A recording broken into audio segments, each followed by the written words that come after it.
So we're going to do a video on how to bath your puppy. The age that they should first need a bath is probably around about 8 to 10 weeks of age. There's debate on how often you should bath your puppy.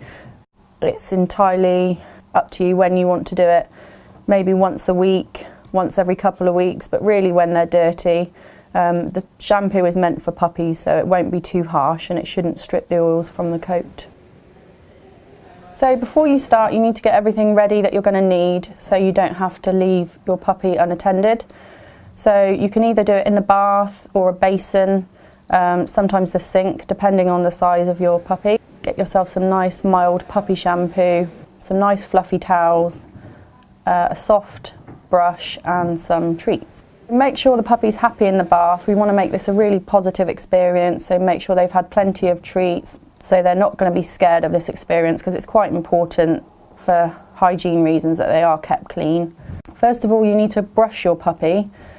If they've got any knots in their coat, when you bath them, this can make the coat knottier, so you need to gently groom them, make sure there's no tangles in there before you give them their bath. Switch on the water and test it first on your wrist. You want to make sure it's not too hot and not too cold.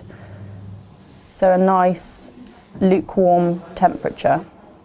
Then you can gently wet the puppy all over. I try and avoid the head and the eye area. If any goes in their ears or eyes, they're not going to appreciate it very much. So generally I don't wash the head area unless they're really dirty. Puppy shampoo into your hand and gently lather up the puppy. Be careful that you don't use too much shampoo, but as long as it's all rinsed out afterwards, it won't be a problem. So give them a nice little massage, make sure they're washed all over. Pay particular attention to their back end. You can also do their feet as well.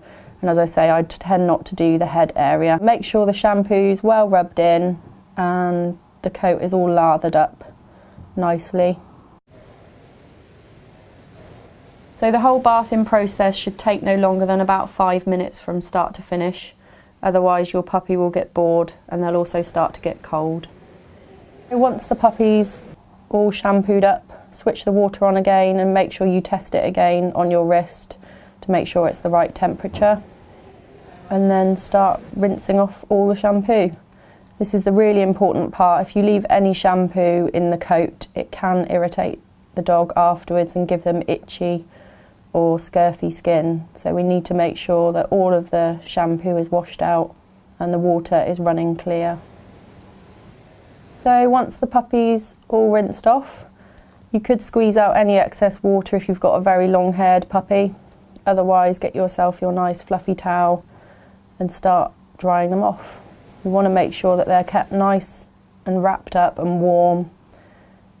Puppies can't regulate their own temperature very well, so we don't want them to get cold. So we need to keep them covered up, warm, and get them dry as soon as possible. As this puppy is slightly longer haired, we're going to just use a hairdryer on a cool setting and a lower speed.